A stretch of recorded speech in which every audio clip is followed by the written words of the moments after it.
তুমি আধা রাতে কোথায় ছিলে গিয়া ওঠো ওঠো সূর্যায় রে। মর্নিং বন্ধুরা, আশা করছি সবাই ভালো আছেন, সুস্থ আছেন। তো এখন এখান থেকে আমার একটু নিউ ব্লগ স্টার্ট করছি।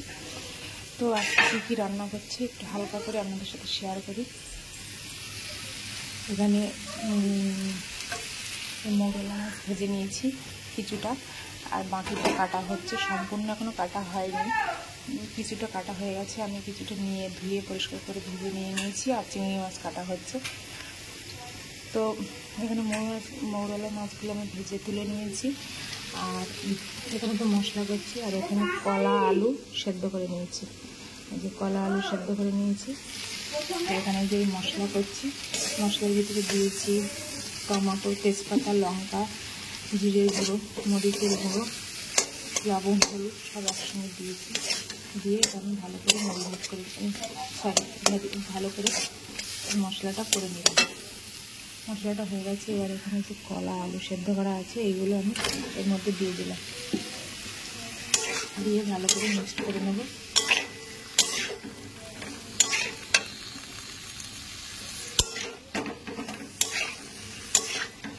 কলা আলু সাথে মশলাটাকে ভালো করে মিক্স করে নিয়ে তারপর এই মৌরলা মাছগুলো, যে এখানে মৌরলা মাছগুলো ভাজা আছে এইগুলো এর মধ্যে দিয়ে দেবো। এবার কলা আলু আমার ভালো করে মিক্স করা হয়ে গেছে এবং 5 মিনিট ভালো করে ওর সাথে মশলাটা করে নিয়েছি। মিক্স করে এবারে মৌরলা মাছগুলো এর সঙ্গে দিয়ে দেবো। ভাজা মৌরলা মাছগুলো দিয়ে দিয়েছি।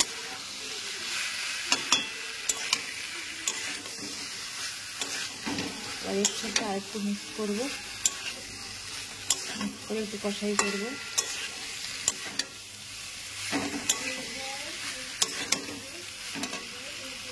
এখানে আমার কলা আলু মৌরলা মাছ একসঙ্গে কষাই করা হয়ে গেছে। এবার আমি এখানে একটু জল দিয়ে দেবো, 1 মগের মতো জল দিয়ে দিয়েছি। 10-15 মিনিট ফুটবে, ফুললেই আমার কলা আলু মৌরলা মাছের তরকারি রেডি হয়ে যাবে। এবার ঢাকা দিয়ে দেবো 2 মিনিট, 2 মিনিট না 10 মিনিটের মতো ঢাকা দিয়ে দেবো, কারণ কলা আলুতে সিদ্ধ করা মাছ ও ভাজা বেশিক্ষণ টাইম লাগবে না হতে। তো এবার ঢাকা দিয়ে দিচ্ছি। ঢাকা দেওয়ার পরে বাকি আর কি করেছি আর করবো সেগুলো শেয়ার করছি। ওখানে তো কলা আলুর তরকারি বসিয়ে দিয়েছি মৌরলা মাছ দিয়ে, আর এখানে করে নিয়েছি নিম বেগুন, এটা নিম বেগুন করে নিয়েছি অল্প করে, আর এখানে ভেন্ডি ভাজা করে নিয়েছি, আর এটা আছে আমের চাটনি। আমের চাটনিটা মানে আমের চাটনিটা গরমের সময় খুব খেতে টেস্টি হয়, তো এটা রেগুলার রাখি। আর এখানে আছে পটল আলু তরকারি। তো মোটামুটি এগুলো সকালে হয়েছে, আর এখন হচ্ছে তো ওটা কলা আলুটা তো হচ্ছে মৌরলা মাছ দিয়ে, আর ওখানে চিংড়ি মাছ বাইরে কাটা হচ্ছে কলতলায়। আর একটা জিনিস হবে, সেটা কি বলুন তো, আপনারা গেস করুন তো সেটা কি, সেটা আমি আপনাদের সাথে শেয়ার করছি। তো এবার লাস্টে কি রান্না হবে সেটা আপনাদের সাথে শেয়ার করি। এখানে আনা হয়েছে দেশি মুরগি। তো গরমের সময় তো বেশি মানে কালকে যেহেতু বৃষ্টি হয়েছে ওই জন্য আজকে একটু মাংস আনা হয়েছে। মাংস এর আগেও আনা হয়েছিল, তো তখন বৃষ্টি তো হয়নি, একটু গরমের ভিতরে সমস্যাও হতো, মানুষ খেতে পারতো না। তো এই জন্য কালকে বৃষ্টি হয়েছে, আজকে একটু মাংস নিয়ে আসা হলো, অল্প করেই নিয়ে আসা হয়েছে।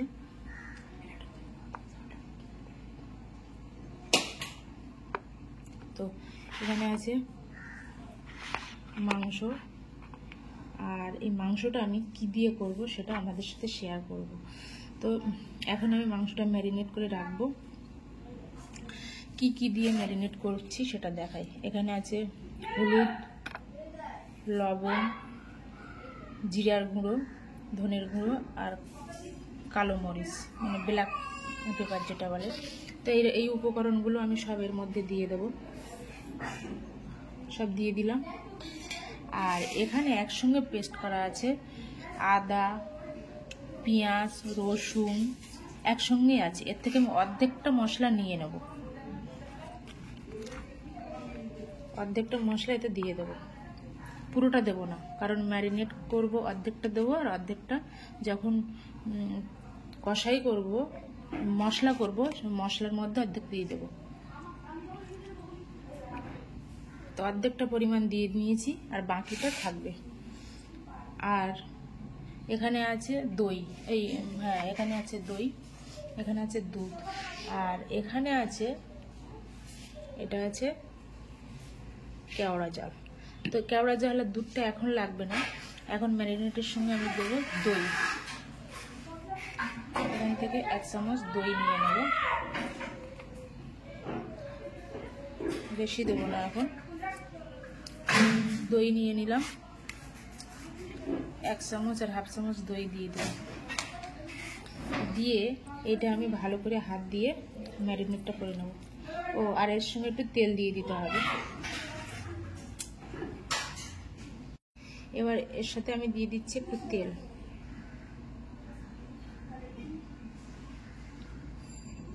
থাক থাক, অল্প করে তেল দিয়ে দিয়েছি। এবার আমি ভালো করে এটা ম্যারিনেট করে নেব, নিয়ে আমি আধা ঘন্টা রেখে দেবো। ভালো করে মেখে এটা আমি আধা ঘন্টা রেখে দেবো।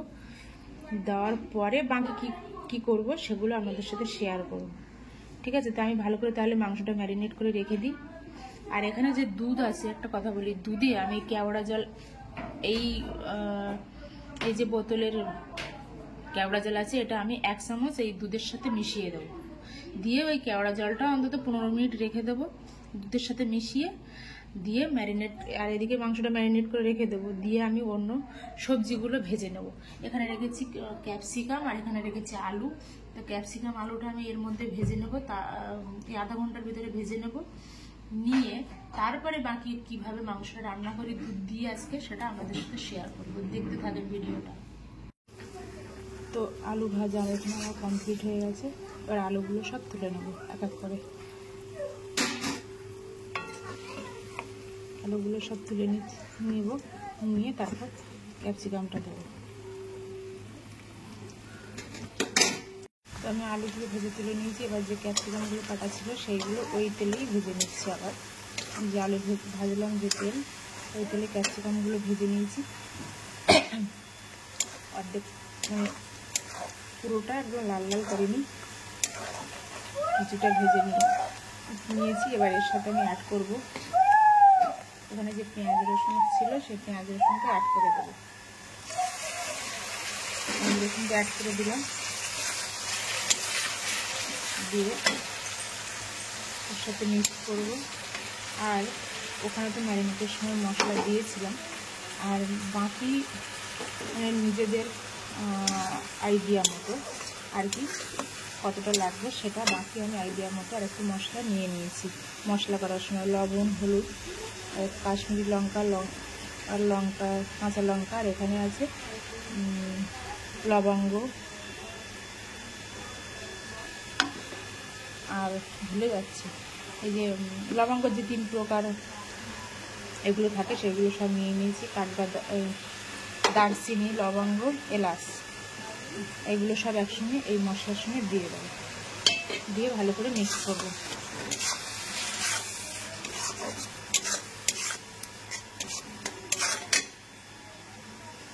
এবার এর সাথে অ্যাড করব টমেটো অ্যাড করলাম। করে আমি মশলাটা ভালো করে মিক্স করে নেব। মশলাটা ভালো করে তৈরি করে নেব। এবার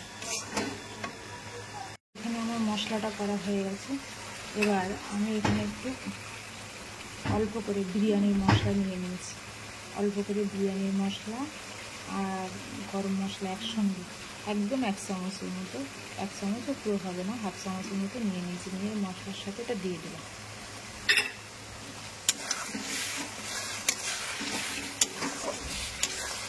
এই দুধ দিয়ে মাংস রান্নাটা এটা পুরোটাই আমার নিজের রেসিপি। এটা কোনো অন্য কারোর দেখে কিছু ভিডিও দেখে কিছুই না, এটা আমার নিজের থেকে আমি করেছি, আগে 2বার করেছি, খুবই টেস্ট হয়েছে খেতে। তো এবার আমি ভাবলাম যে রেসিপিটা আমার সাথে শেয়ার করি। বিরিয়ানি মশলাটা দিয়ে দিয়েছি, দিয়ে আর মশলার সঙ্গে ভালো করে মিক্স করে নিয়েছি। এবার মশলাটা তোমার হয়ে গেছে। এবার এখানে যে ম্যারিনেট করা যে মাংসটা আছে, ওই মাংসটা আমি ওই মশলার ভেতরে ঢেলে দেবো। তো আমি মশলার ভেতরে মাংসটা অলরেডি ঢেলে দিয়েছি। দিয়ে এবার আমি মশলার সাথে মাংসটা ভালো করে মিক্স করে নিয়ে কষাই করব। এই কষাইটা কিন্তু খুব হাই আঁচে করলে হবে না, মিডিয়াম আঁচে করতে হবে। এবার ধীরে ধীরে করতে হবে, ঢাকা দিয়ে দিয়ে করতে হবে।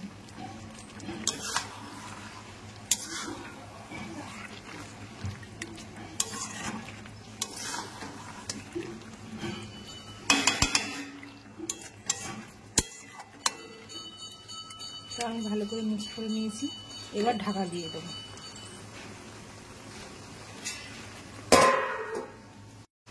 তো এখানে আমি যে মাংসটা মশলার সঙ্গে দিয়েছিলাম, ম্যারিনেট করা মাংসটা দিয়ে আমি ঢাকা দিয়েছিলাম। ঢাকা তোলার পরে আমি অবস্থাটা দেখাচ্ছি। পুরো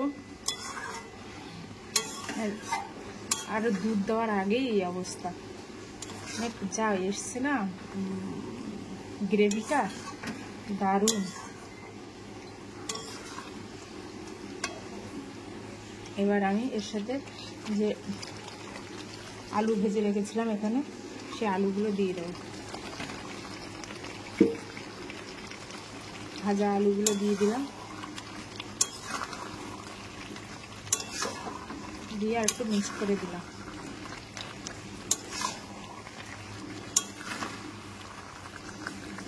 এক ফোঁটাও কিন্তু জল দেয়নি।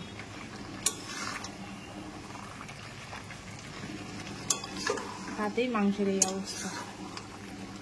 দারুণ এসছে, গ্রেভিটা কি সুন্দর এসছে। এইভাবেই মনে হচ্ছে কষা কষা খেয়ে নি, গরম ভাতের সাথে, রুটির সাথে।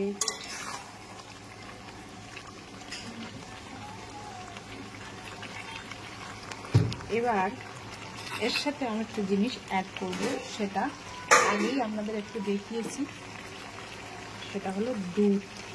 আমি দুধে আগেই বললাম যে দুধে আমি 1 চামচ বড়, মানে মোটামুটি টি টেবিল চামচের 1 চামচ কেওড়া জল দুধের সঙ্গে অ্যাড করে রেখে দিয়েছিলাম আধা ঘন্টা আগে। যখন মাংসটা ম্যারিনেট করি, ম্যারিনেট করার সময় আপনাকে দেখিয়েছি ভিডিওতে আমি, যে তার ম্যারিনেটের সময় আমি দুধে 1 বাটি দুধের সাথে 1 টেবিল চামচের কেওড়া জল মিক্সার করে রেখেছিলাম।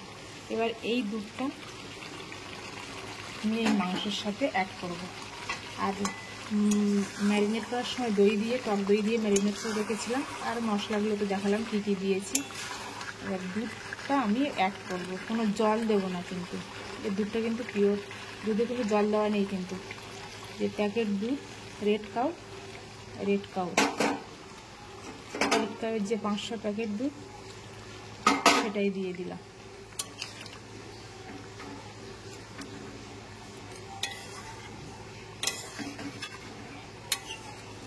এবার আমি কি করব, এবার এই যে দুধটা অ্যাড করলাম এর সাথে, এবার স্লো থেকে মিডিয়াম আছে, হাই আঁচে একদম দেব না। কারণ হাই আঁচে দিলে মানে এই গ্রেভিটা তাড়াতাড়ি শুকিয়ে যাবে আর টেস্ট হবে না। ওই জন্য স্লো থেকে মিডিয়াম আঁচের মধ্যে এটা আমি ঢাকা দিয়ে রেখে দেবো। 15-20 মিনিটের মতো রেখে দেবো। 15 মিনিটের মতো তো রাখবো। রাখলে কি হবে, এই গ্রেভিটা খেতে টেস্ট হবে। তো আমি এখন ঢাকা দিয়ে দিই, তারপরে ঢাকা দেওয়ার পরে আবার শেয়ার করব। এই যে আমি এখন মিডিয়াম আছে দিয়ে রেখেছি, আর একটু লোতে করে দেবো। এরকম আছে দিয়ে রাখবো 15 মিনিট। দিয়ে দেখবেন উপরে না, তরকারির উপরে একটা দুধের মতো সর পড়বে। 15 মিনিট পরে আমি আবার ফিরে আসছি। তো ফাইনালি দেখাই আপনাদের আমার দুধ দিয়ে মাংস রান্না পুরো হোটেলের মতো হয়ে গেছে, হোটেলের থেকেও টেস্টি। কালারটা দেখুন জাস্ট। আমি কিন্তু ঠিক 15 মিনিট বলেছিলাম, আমি 20 মিনিট পরে আবার ফিরে এসেছি এবং ঢাকাটা তুলে আপনাদের সাথে শেয়ার করলাম যে মাংসটা কেমন এসছে। আর হ্যাঁ, একটা কথা বলে রাখি, আমি কিন্তু আগে দুবার করেছি, তো গ্রেভিটা একটু কম রেখেছিলাম, একটু টাইট রেখেছিলাম। তো যেহেতু বাড়িতে বলছে যে একটু গ্রেভিটা অত টাইট রেখো না, একটু হালকা রাখো, ওই জন্য আজকে একটু গ্রেভিটা হালকা রেখেছি। তো এই রেসিপিটা আমি যেভাবে করেছি আমরা বাড়িতে করে দেখবেন, ট্রাই করে। কি অসাধারণ খেতে, পুরো হোটেল ফেল হয়ে যাবে, অসাধারণ খেতে। এবং আর এর সাথে যদি আপনি গোবিন্দভোগ চাল হোক, বাসমতি রাইস হোক, দেরাদুন রাইস হোক, যে কোনো রাইস বাড়িতে রান্না করে এর সাথে খাবেন, তো কি বলবো, জাস্ট অল। তো আমি এর সাথে করে নিয়েছি, তো আজকে মাসকাঠি চালের ভাত করেছি, ঠিক আছে। এবার মাসকাঠি চালের ভাতের সাথে দুধ দিয়ে মাংস রান্না, জাস্ট খেতে তো ফাইনালি আমার রান্নাটা হয়ে গেছে, এবার আমি নামিয়ে নেব। গ্রেভিটা যথেষ্ট, মানে একেবারে হালকা না, যথেষ্ট টাইট হয়ে গেছে। এর থেকেও আগে অনেকবার করেছি, 2বার করেছি, অনেকবার না, সরি, আরও টাইট করেছিলাম। তো একটু এবার অতটা টাইট করছি না, কারণ একটু হালকা ঝোল রাখছি, খেতে আরও ভালো হবে। কারণ আমার ছেলে একটু ঝোল খেতে ভালোবাসে, একটু ঝোল না হলে হয় না ওর, তো ওই জন্য একটু ঝোল রাখলাম হালকা। দেখেন পুরোটাই কিন্তু দুধ দিয়ে করা, এতে কিন্তু আমি একটুও জল দিইনি। আর হ্যাঁ, আমি কিন্তু তখন থেকেই এই মিডিয়াম থেকে স্লো আঁচে দেওয়া, আমি কিন্তু একই রকম আঁচে রেখেছি, আমি বাড়াইও নি কমাইও নি। তো আপাতত এখানে মাংসটা তো শেষ রান্না হয়ে গেল। একটা এখানে তো ওই নিমের পাতা হাঁড়িতে করে ফুটাচ্ছি, কারণ এটা দিয়ে ছেলেকে স্নান করাবো, স্কুল থেকে এসে গেছে। এবার এটাকে ঠান্ডা করব, ঠান্ডা করে এই নিম জল দিয়ে ছেলেকে স্নান করাবো। কারণ এই গরমের সময় তো গায়ে হাতে একটু র্যাশ বেরিয়ে যদি যায়, র্যাশ বেরোয়নি, তবুও আমি নিম জল দিয়ে ওকে স্নান করাই। নিম জলটা হয়ে গেছে অলরেডি। দেখেন নিম জলটা ফুটে, নিমের পাতাটা ফুটে পুরো, মানে কালারটা, নিমের যে জলটা পুরো গ্রিন হয়ে গেছে, জলটা গ্রিন হয়ে গেছে, পাতাটা ফুটে পাতার থেকে রসটা বেরিয়ে গেছে, পুরো এটা গ্রিন হয়ে গেছে। এই যে দেখেন গ্রিন হয়ে গেছে। তো এখানে নিমের এটা অফ করে দিলাম, এবার এটা ঠান্ডা হবে, ঠান্ডা হয়ে গেলে ছেলেকে স্নান করাবো। আরেকটা কথা, এবার তো আমি তরকারিটা নামিয়ে নেব। তো আজকে আর বাকি কিছু করবো না, যাতেই এইখানেই রান্নাটা সমাপ্ত করব, কারণ অনেক বেজে গেছে, 1টা মনে হয় বেজে গেছে। তো এখানে আমি নামিয়ে নেবো তরকারিটা। এবার কালারটা শেষে দেবো। আর হ্যাঁ, বলছিলাম যে উপরে একটা সর পড়বে, দেখুন এই সর, দেখেন এই সাইড দিয়ে হালকা সর পড়ছে, আপনারা দেখেন। আর এরপর যখন আমি অফ করে দেবো, পুরো ঠান্ডা হয়ে যাবে, পুরো দুধের মতো সর পড়বে। আর এখানে বাকি মাছগুলো রেখে দিচ্ছি, আজকে আর করতে পারছি না। মৌরলা মাছ বাকি অংশ রান্না করেছিলাম কলা দিয়ে, আর এটা বাকিটা আছে, এটা একটু ভেজে রেখে দেবো। আর এখানে বলছিলাম যে চিংড়ি মাছ কাটা হচ্ছে, সেই চিংড়ি মাছটা এখানে আছে, একটু হলুদ লবণ দিয়ে হালকা ভেজে রেখে দেবো। আজকে আর করবো না, খুব আর এতগুলো করেছি, আর করতে ভালো লাগছে না। 1টা বেজে গেছে, ছেলেকে স্নান করাতে হবে, খাওয়াতে হবে, অনেক লেট হয়ে গেল। তো আপাতত এখানে ভিডিওটা স্টপ করছি। বাই, সবাই ভালো থাকবেন, সুস্থ থাকবেন। আর প্লিজ ভিডিওটা সবাই শেয়ার করবেন, কমেন্ট করবেন, আর কেউ স্কিপ করবেন না, ভিডিওটা ফুল দেখবেন, পারলে একটু সাবস্ক্রাইব করে দেবেন।